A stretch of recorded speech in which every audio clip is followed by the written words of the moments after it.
7 avril 2020, le ministère de la Santé et de l'Action sociale a reçu les examens virologiques suivants. Sur 110 tests réalisés, 11 sont revenus positifs. Il s'agit de 9 cas contacts suivis par nos services, de 2 cas issus de la transmission communautaire. Par ailleurs, 13 patients hospitalisés ont été contrôlés négatifs et donc déclarés guéris. Ils sortiront d'hospitalisation tout à l'heure. L'état de santé des patients hospitalisés est stable. À ce jour, 237 cas ont été déclarés positifs au Sénégal, dont 105 guéris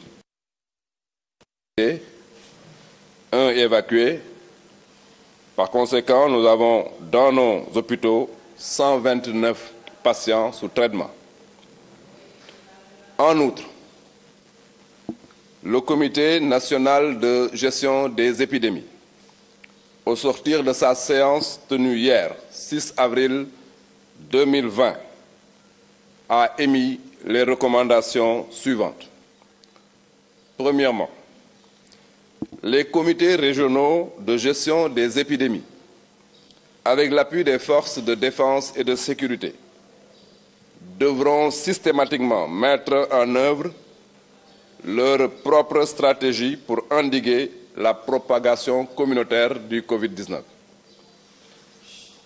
Deuxièmement, au regard du fort risque de contagion lié à la manipulation des dépouilles, aucun transfert de corps provenant de pays infectés ne devra être permis. Le ministère de la Santé et de l'Action sociale renouvelle à la population son appel au strict respect des mesures de prévention individuelle et collective. ma liral leen communiqué wu bés bi tey talaata juróom-ñaari fan ci weeru avril 2020 ministère de la santé et de l'action sociale jot na résultat test yi ci téeméeri test ak fukk yi ñu def tey fukk ak benn ñoo ci positif bon nag ñoom ñoo am jàngoro ji juróom-ñeent yi ay cas contact la yu ñu doon suivre ñaar yi ñoo nekk transmission communautaire mooy ñu ko am te xamuñu fuñ ko jëlee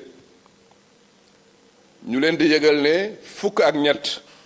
ñoo xamante ne ñu ngi leen doon hospitalisé mën nañu wax ne tey wér nañ danañ leen génnee ci bés bi ministère de la santé et de l'action sociale mu ngi leen di yëgal ne ñi nekk hôpital ñi ngi yëg tan ba mu commencé ak léegi mën nañ jàpp ne ñaar téeméer ak fanweer ak juróom-ñaar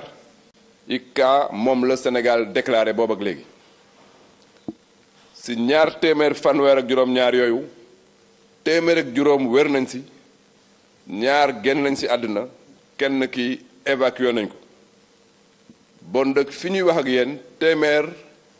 ak ñaar fukk ak juróom-ñeent ñoo nekk hôpital ñu leen di faj ñu yëgal leen tam ne démb comité national de gestion des épidémies mooy kuréel gi xamante ne moom moo yor xeexu Covid-19 bi daje nañ démb ñu tënk ñaar bu njëkk bi ñu ne cas communautaire yi mi ngi bëgg a bëri mi ngi bëgg a jégg dayo bon dëgg région bu nekk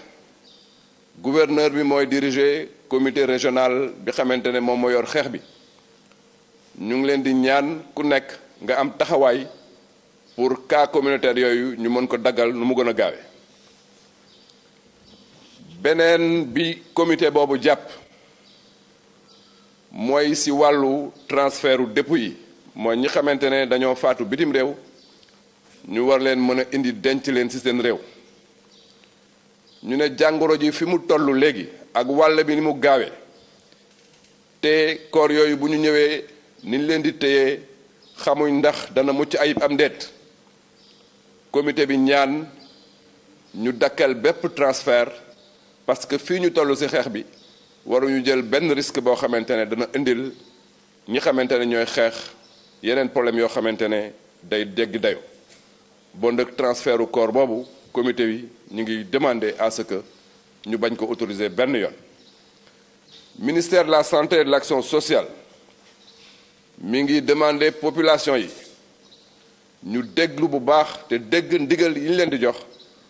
pour que ñu mën a daan Covid-19 bi génne ko suñu réew génne ko effectivement ci Afrique génne ko ci àdduna bi yëpp maa ngi leen di remercier bu baax.